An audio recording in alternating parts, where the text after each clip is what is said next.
This is a really good quote from Bill Gates. If you were born poor, it's not your fault.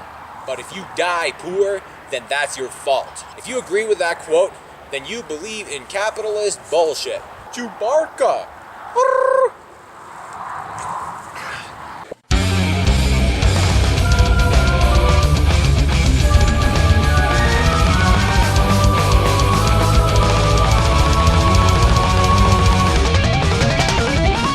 If you're born in the Western world, all kinds of people are going to be selling you capitalist philosophy.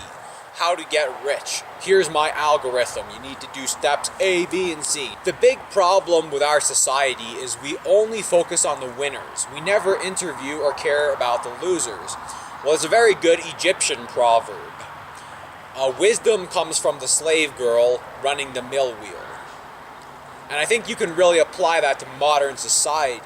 If you want wisdom, maybe we shouldn't be talking to all the people who are successful. Maybe we should be interviewing the losers sometimes. If you believe that quote, then you believe in Egyptian bullshit. No, I'm just kidding. That's a good quote. The first big myth in capitalist society is that effort equates to success. You look at all these hockey and basketball stars, you look at all these rich people, what did I do? I followed my passion, I gave it 100%, right?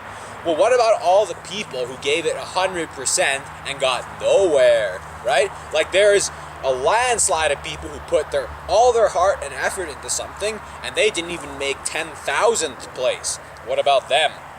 What about all the people who started a business? They took the risks. They put all their heart and soul into it and got nothing. They're dirt poor, right?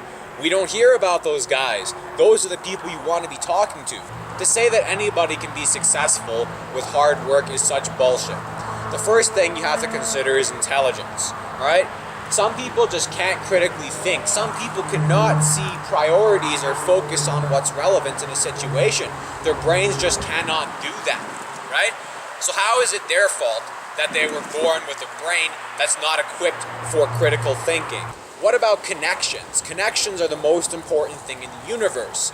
You can learn more simply by talking to someone who knows what they're doing in 10 minutes than, reading 400 books on Google about a subject. How much money you're born with is also a really big factor in how much money you can accumulate and grow. If you were born with $10 million and you have a motivation to become richer, it really isn't that hard. You can invest in something that's relatively low risk and low payoff, and you're more or less guaranteed to make money. But if you're starting at the bottom with like $10, you have to really be taking the high rewards, high risk route. So how much money you initially start with also depends on connections. It depends on who you're born with, which is again totally luck. Luck is a much bigger factor than people are willing to admit. If you had the best product ever and you had all the right marketing research, there's a good chance you just won't succeed because people change their mind. Marketing research is based on all this polling data, and by the time you're done collecting the polling data, what people want is already changed. Let's look at being rich mathematically. The average Canadian makes $53,000. So let's say we had a society where everyone was super smart, they're doing the best approach possible to optimize their wealth. Well, if everyone was equally competent, then we'd all have $53,000 a year, which is not rich. I think most people would define rich at least as $1 million, right? So, mathematically speaking, in order for someone to be rich, so everybody else has to be a little bit poorer. And this is how rich people exist. Because if I take $1 from everybody in Canada, that's $27 million. I'm rich. But nobody cares about losing $1. So the key to being successfully rich is all about ripping off a lot of people a little amount. This is a good analogy. If you start off with the worst Pokemon card in the world and you keep trading it, in theory you could eventually end up with the best. The key is every time you trade, you just rip off the person a little bit. Now, of course, if you just took the worst card and said, I'll trade it for the best card, the only way you're going to do that is if you have a gun and you steal it and you're going to piss the guy off, right? Because you ripped him off. But the thing is, nobody notices when you're ripping them off a little bit. There is a limitation on how many people can be rich before the poor people say, you know what? You can't have just $1 of mine. I need that $1 now. And that's when you're going to have either a revolution, or poor people simply aren't going to buy technology because they don't have the money to.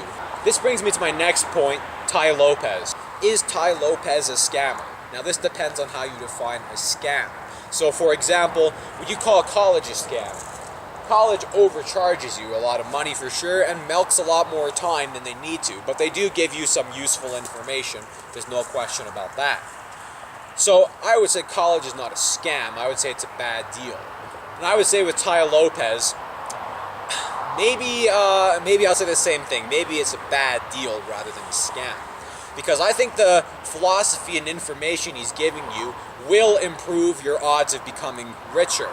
But the fundamental dishonesty about this guy is, realistically, if you follow his 67 steps, it's going to improve your odds of being rich from 0.001% to like 0.05%. And he gives you a strong impression that it's going to improve your odds from like 0.001% to 80%. And that's simply not the case. I guarantee you, the majority of people who sign up for his program do not become millionaires. So when you read some book on how to get rich or listen to some guy like Tai Lopez, just keep some perspective on the situation. It's very improbable you can be rich. There simply is a limited amount of people who can be rich, and so much of their wealth depends entirely on luck. If you like this video, subscribe, check out my other videos, and if you have a video request of your own, I'll make any video request. I actually do every single video that's requested for me. So have fun with that.